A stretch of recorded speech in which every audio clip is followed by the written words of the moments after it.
Cross বাছুরে বেশি লাভ নাকি দেশি বাছুরে বেশি লাভ? মোটামুটি দেশিটার থেকে কোচের চাহিদাটা একটু বেশি আমাদের দিকে, না মাংসটা বেশি হয়, গোদটা একটু বেশি হয়। তাহলে আপনি বলছেন ডেইরিতে ঝুঁকি আছে, কারণ দুধের দাম কম, দুধের দাম কম, খাদ্যের দাম বেশি, সেই তুলনায় বাছুর পালন লাভজনক। হ্যাঁ, আপনি যেটা বাছুর করছেন, তো এটা দেশি বাছুর ভালো নাকি ক্রস বাছুর না ভালো? এগুলো তো ক্রসই, সব ক্রসই ভালো মনে করি। আসসালামু আলাইকুম, শুভেচ্ছা সুপ্রিয় দর্শক, যুবকথায় স্বাগত জানাচ্ছি আমি রায়হান দেওয়ান। বিশ্বখ্যাত দার্শনিক সক্রেটিস বলেছেন, সমাজে পরিবর্তনের অন্যতম শক্তি হচ্ছে যুব সমাজ, যারা প্রশ্ন করতে এবং নতুন চিন্তা করতে সাহস নিয়ে আসে। এই যে এখানে কিন্তু সক্রেটিস বলেন নাই যে যুবদের বয়স কত, কিন্তু আধুনিক কালে এখন দেখা যাচ্ছে যুবদের একটা বয়স নির্ধারিত হয়েছে। জাতিসংঘ বলছে 18 থেকে 25, আর এশিয়া মহাদেশের মোটামুটি এবং বাংলাদেশের যুবনীতিতে বলছে 18 থেকে 35 বছর এই যুব। সেটা যাই হোক, কর্ম উদ্দীপনা কার আছে, কর্মর চাহিদা কার আছে, সেটা বড় কথা। যারা নতুন চিন্তা করতে পারে এবং সাহস আনে এবং কাজ করে, তাদেরকেই আমরা আত্মকর্মী বলি বা উদ্যোক্তা বলি। আর যুবকথা এদেশের হতাশ যুব এবং যুব নারীদের আত্মকর্মী বা উদ্যোক্তা রূপান্তর করার জন্য কাজ করছে। তারই ধারাবাহিকতায় আজ আমি এসেছি নওগাঁ জেলার ধামহাট উপজেলার একটা গ্রামে। এই গ্রামে এক বলবো না, 3 ভাই মিলে একটা খামার গড়ে তুলেছেন, যেখানে 83টা গরু আছে এবং এমন একটা পরিবেশে আছে যা দেখলে মনে হবে খুব খারাপ অবস্থায়, কিন্তু না, এটা যে একটা বড় উদ্যোগ আপনারা দেখলেই বুঝতে পারবেন। আসসালামু আলাইকুম ভাই। ওয়ালাইকুম আসসালাম। ভালো আছেন? জি আলহামদুলিল্লাহ। তো আপনার নামটা কি? আমার নাম ডাক্তার মোহাম্মদ মাসুদ। এই গ্রামটার নাম কি? বীরগ্রাম। আচ্ছা, আপনার এই একটা খামার আছে, আমি এই এলাকার সব মানুষ আপনার কথা বলছে, গুণ গাইছে। হ্যাঁ, এই যে খামার, আপনার খামারে কতগুলো গরু আছে? এখন প্রায় 80 পার। 80 পার গরু আছে আপনার। তো গরুটা একদিনে কি 80টা হয়েছে? না না, পর্যায়ক্রমে। তো শুরুটা করলেন কিভাবে, কতদিন আগে? এটা শুরু করছি মনে করেন যে 17 সালে মনে করেন 8-10টা গরুতে শুরু করছি। আচ্ছা, 8-10টা গরুর থেকে পর্যায়ক্রমে আসতেছি। আস্তে আস্তে আমরা 3 ভাই যৌথভাবে আছি, যে এটাই করি পরামর্শ করে, 3 ভাই পরামর্শ ক্রমেই এত দূর তো আগে আসছি। সেই প্রথম 10টা দাম কত ছিল? তখন মনে করেন মাত্র 7 থেকে 8 লাখ টাকা। 7 থেকে 8 লাখ। কি গরু ছিল সেগুলো? তখন ছিল দুগ্ধ গরু আর ডেইরি ফার্ম? Dairy farm. এখন কি আছে? এখন সব আইরা মোটা তাজাকরণ বাছুর। হ্যাঁ, তো আপনি ওটা থেকে এটা কেন আসলেন? এটাতে একটু দুধের দাম কমে যাওয়ার জন্য এবং খাদ্যের দাম বেশি, এই কারণে এটা চলে আসলাম। এটাতে আসলে মনে করেন যে একটু আমার লংজিভিটি খরচ বেশি হয়, কিন্তু এক মুঠে অনেক টাকা পাওয়া যায়।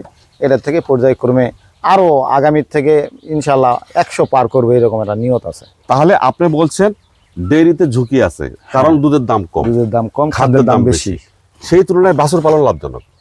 হ্যাঁ, আপনি যেটা বাছুর করছেন, তো এটা দেশি বাছুর ভালো নাকি ক্রস বাছুর না ভালো? এগুলো তো ক্রসই, সব ক্রসই ভালো মনে করি। খাওয়ার রুচি ভালো, খাইতে মানে কোনো জিনিস খাবে না এমন কোনো জিনিস নেই, যেটা দিবেন সেটাই খাবে। আচ্ছা, আপনার তো গরু রাখার বেশ কয়টা জায়গা, হ্যাঁ, তো এইখানে কয়টা আছে?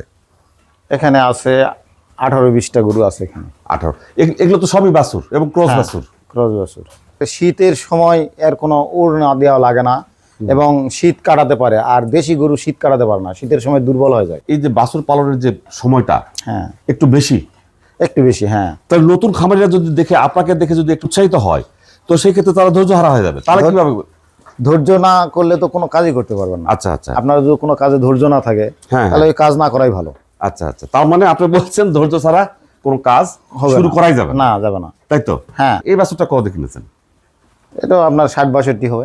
আচ্ছা, আপনার এই খামারে সর্বোচ্চ কত দামের বাছুর আছে এবং সর্বনিম্ন কত দামের বাছুর আছে? বেশি দামেরটা হলো 70-75, আচ্ছা। আর সর্বনিম্ন হলো 60-62। এই তাহলে এই 70-75-এর মধ্যে আপনি বাছুর কিনেন এবং 1.5 বছর রাখেন। 1.5 বছর 2 বছর, যদি যেরকম মানে তার গ্রোথ নিয়ে, মোটা তাজাকরণ নিয়ে যতদিন না সময় লাগে আর কি, মোটা তাজা করতে যতটুকু সময় লাগে। এই ক্রস গরুগুলো যখন আপনি বিক্রি করেন, আপনার বাজারের চাহিদা কেমন, আপনার কাস্টমার পান? এগুলো সব মনে করেন চিটাগাং, ময়মনসিংহ, গতবারে যেগুলো বিক্রি করেছি সব ময়মনসিংহ আর চিটাগাংয়ের পার্টি এখান থেকে আসে, ওরা গাড়িতে করে নিয়ে ধামরহাটে খামাল দিয়ে ওখান থেকে ট্রাকত করে নিয়ে দূরে চলে যায়। গরু পালন করার আগে যে প্রিপারেশনটা নিতে হয় বা যে প্রস্তুতিটা নিতে হয়, সেটা হচ্ছে গরুর শেড নির্মাণ। হ্যাঁ, কিন্তু আপনার এখানে এত গরু আছে, তারপর আপনার গরুর শেড নাই, এই ব্যাপারে আপনি কি বলবেন? আমি এবারে বলতে চাচ্ছি যে এটা সেট করতে হলে আপনার কয়েক লক্ষ টাকার দরকার। এই টাকাটা দিয়ে আরো কয়েকটা গরু যদি আমি কিনতে পারি, গরু তো এমন কোনো বিশাল জিনিস নয় যে আমি 5 স্টার হোটেলত রাখতে হবে। যান খায় পরে শুয়ে থাকে যেন আরাম পায়, এটাই এর জন্যই সেটটা তৈরি করিনি। সেট করতে হলে মানে 30-35 লাখ টাকার দরকার। 30-35 লাখ টাকা হলে 30-40টা গরু উঠবে। গরু পালার জায়গা যদি না থাকে তাহলে অল্প করে পালবে। না, আপনার কোনো জায়গা নাই, আমি দেখলাম এটা কিন্তু গরু পালার জায়গা নয়। তারা যে দৃষ্টিতে দেখছে, তারা বলছে যে খামার করতে গেলে সেট করতে হবে, সেট করতে গেলে অনেক টাকা খরচ হবে। অনেক টাকা খরচ হবে। হ্যাঁ, তাহলে আপনি তাদেরকে কি বলবেন যে শুরুটা তাহলে কিভাবে করবেন?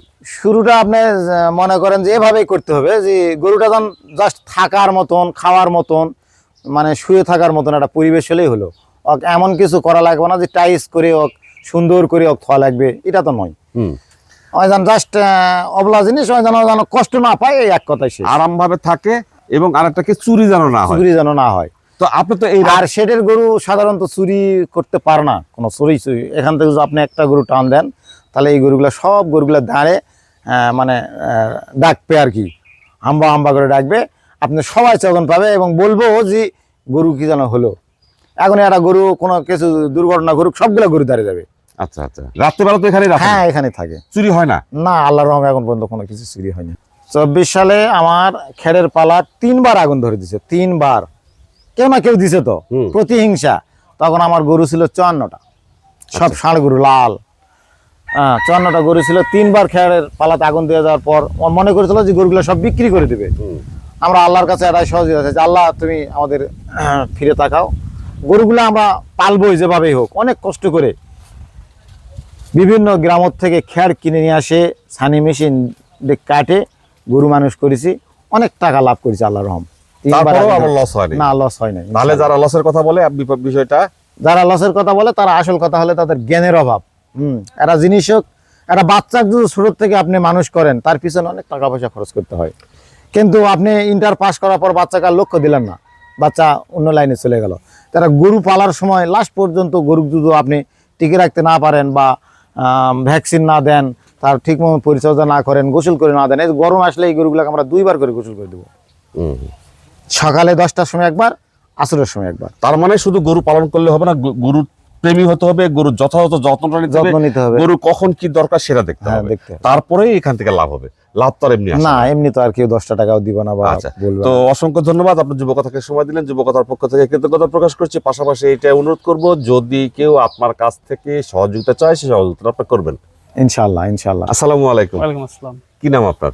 মোহাম্মদ ইখলাস হোসেন। ইখলাস, আপনি তো পড়াশোনা করেন? হ্যাঁ। কোথায় পড়াশোনা করেন? আমি মাস্টার্স করতেছি বরেন্দ্র ইউনিভার্সিটিতে, ইংলিশে। ইংলিশে মাস্টার্স করতেন? বাহ, চমৎকার একটা সাবজেক্ট। তো এই যে আপনার চাচা বললেন যে আপনি পড়াশোনার ফাঁকে ফাঁকে খামারে কাজ করেন, তো আপনার লজ্জা লাগে না যে গরু খামারে কাজ করেন, গোবর পরিষ্কার করেন, মানুষ খারাপ বলবে, হীনমন্যতায় ভোগেন কিনা বলেন? না না, এরকম কিছু মনে হয় না, আমার নিজেদের জিনিস, এটা কেন মনে হয় ভালো লাগে? না, মনে হয় না, কখনো মনে হয়নি এরকম।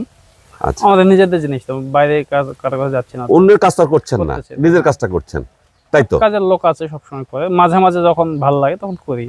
তাহলে তো আপনি আমাদের দেশের সার্বিক যে বেকারত্বের অবস্থাটা, এটা তো আপনি নিশ্চয়ই বোঝেন এবং উপলব্ধিও করেন। সেই জায়গা থেকে আপনি বলবেন যে গরু পালন কতটা কর্মসংস্থান সৃষ্টি করার উপযুক্ত একটা ক্ষেত্র? না, মোটামুটি লাভজনক আছে গরু, যদি বুঝে শুনে করা যায়, অভিজ্ঞতা নিয়ে করা যায় তাহলে ভালো। এটা কিনছিলাম হচ্ছে আমাদের 4 মাস আগে কিনা ছিল এটা। আচ্ছা, কত দিয়ে? এটা তখন ছিল 56-57 এরকম। আচ্ছা, আজকে বিক্রি করলে এখন 90-95 এরকম হবে। এটা আমাদের পাশের বাজার থেকে নিয়ে আসা হয়েছে, জয়পুরহাট থেকে। হ্যাঁ, এটার বয়স মোটামুটি 16 থেকে 17 মাস হবে। এখানে আনা হয়েছে 4 মাস হচ্ছে, সবগুলো একসঙ্গে নিয়ে আসা হয়েছে। আচ্ছা, এটা কেনা ছিল 60-এর কাছাকাছি, 60-62 এরকম। আচ্ছা, যখন গরু কিনা হয় তখন কি আপনি থাকেন সেখানে? সব সময় থাকা হয় না, আমার ওই চাচু যে কথা বললো উনি থাকেন। কিন্তু আপনিও তো বোঝেন। হ্যাঁ, বুঝি মোটামুটি। এই বাছুরটা কেন কিনা হলো? না, এটা মোটামুটি ভালো রেঞ্জের মধ্যে পাওয়া গেছে, মোটামুটি জাতমান মোটামুটি ভালো মনে হয়েছে, ফ্রিজিয়ান জাতের ষাঁড় বাছুর। ওদের এই যে চুটটা থাকবে না, সমান থাকবে। হ্যাঁ, যতটা সমান থাকে ততটাই ভালো। আচ্ছা, তারপর মোটামুটি পায়ের গিটগুলো মোটা হবে এরকম। আচ্ছা, কান ছোট হবে। কান ছোট হবে, দেহটা মানে পিছনটা ওষার এরকম আর কি। তো এই গরুটা দেখছি আমি পেটটা একটু বড়। হ্যাঁ, পেটটা একটু বড়। পেট এরকম থাকবে না, কৃমির ট্যাবলেট করা হয়েছে, আবার করতে হবে। তবে মোটামুটি স্বাস্থ্য হয়ে গেলে পেটটা কমে যাবে, আচ্ছা, এরকম থাকবে না। তাহলে কেনার সময় কি এটা একটু বেশি বেশি ছিল? হ্যাঁ, পেটটা একটু বেশি ছিল, যার কারণে একটু দামও কম পেয়েছে। একটু কম। হ্যাঁ, তাহলে তো এখানে আরো বেশি লাভ হবে ইনশাআল্লাহ, আশা করা যায়। আচ্ছা, এটা কত এর দেখছেন? কোচ এটা 65 মতো। আচ্ছা, 65, হ্যাঁ। তো এইটা কেন কিনলেন এটা একটু বলবেন? না, মোটামুটি এটা ভালোই জাত মনে হচ্ছে, ফিজিয়ানের কোচ মনে হয় এটা। হ্যাঁ হ্যাঁ। তো এটার এই পাটা মোটা, কান ছোট, তো দেখে মোটামুটি ভালো রেঞ্জের মধ্যে পাওয়া গেছে।